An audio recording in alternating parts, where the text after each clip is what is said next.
জানো গোপালদা, আমাদের বাঙালি হচ্ছে হিংসা। দেখো মারোয়ারিদের প্রতি এতটা আসছে।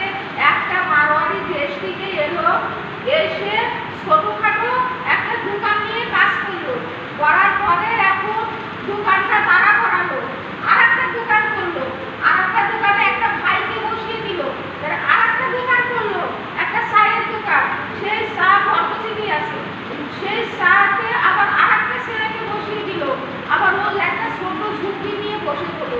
বসার পরে ওই যে দেশে যারা আসে না, সবাইকে এরকম করে টেনে টেনে নিয়ে আসে। আর আমাদের বাঙালিদের হচ্ছে হিংসা, এই কাজ করবো না, সেই ছোট কাজ করবো না, এদের কিছু সেদের কিছু। আজকে দেখো ওই জন্য বাঙালি মার খেয়ে মরছে, বাঙালিকে কেউ দেখতেই পারে না। এটা এখানে যে বিহারিগুলো এসে করে প্রমাণ খাচ্ছে, আমরা বিহারিদের পরিচয় থেকে একটা লাঠি মারবে, একটা লাঠি মেরে আমাকে তাড়িয়ে দেবে, বুঝলে? তুমি এখান থেকে মানে তুমি বাঙালিদের স্বভাব ভালোই না। তারা, শোনো, আমার তো দোকান ছিল, আমি জানি। আমার দোকানে এমন কিছু জিনিস ছিল না আমি রাখিনি।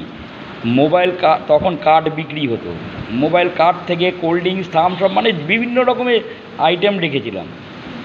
কিন্তু লোককে দেখতাম ওই মারোয়ারি দোকান থেকেই গিয়ে কিনে আনতো, আমার দোকানে আসতো না বাঙালিরা। বাঙালিরা তা এই হচ্ছে। আর বাঙালিদের মানে সবচেয়ে বড় মানে হিংসা, পুরো হিংসা। কি কেন যে হিংসা করে আমি নিজে ভেবে পাই না। আজকে আজকে তুমি ভালো খাও, ভালো পড়ো, তুমি পয়সা করো, ইউটিউব থেকে পয়সা পাও, তোমার কিন্তু আশেপাশের লোকরা সহ্য করতে পারবে না, পেট ফুলে যেন ঢোল ভরে মরে যাবে। যার ফলে বাঙালিদের স্থান কোথাও নেই।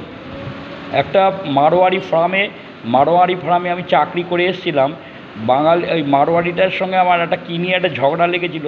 সেই মারোয়ারিটা আমাকে বলেছে, আপনারা বাঙালিরা কুত্তার জাত। তখন আমার বয়স কম ছিল, আমার ওনার সাথে খুব ঝগড়াঝাটি লেগে গেছিলো, আমি চাকরি ছেড়ে দিয়ে চলে এসেছিলাম।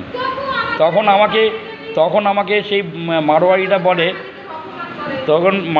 আমাকে বলে, আরে মুখার্জিবাবু, আপনি রাগ করছেন কেন? হ্যাঁ, আমি বাঙালিদের কুত্তার জাত বলেছি কেন জানেন?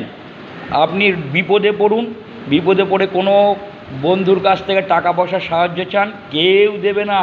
তখন বলবে, কোথায় ঘড়ি আছে, বোতাম আছে, আংটি আছে, দাও বন্ধক, তাহলেই তোমাকে আমি দেব।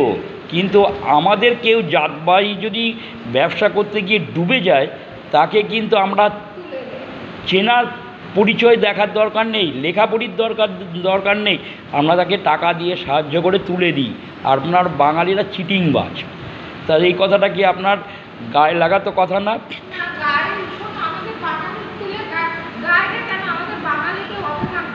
না না, ঠিকই, কথাটা ঠিকই বলেছে।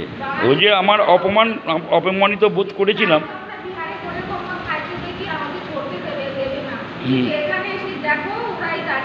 কেন দাঁড়াবে না? বাঙালিটা তো হারামি।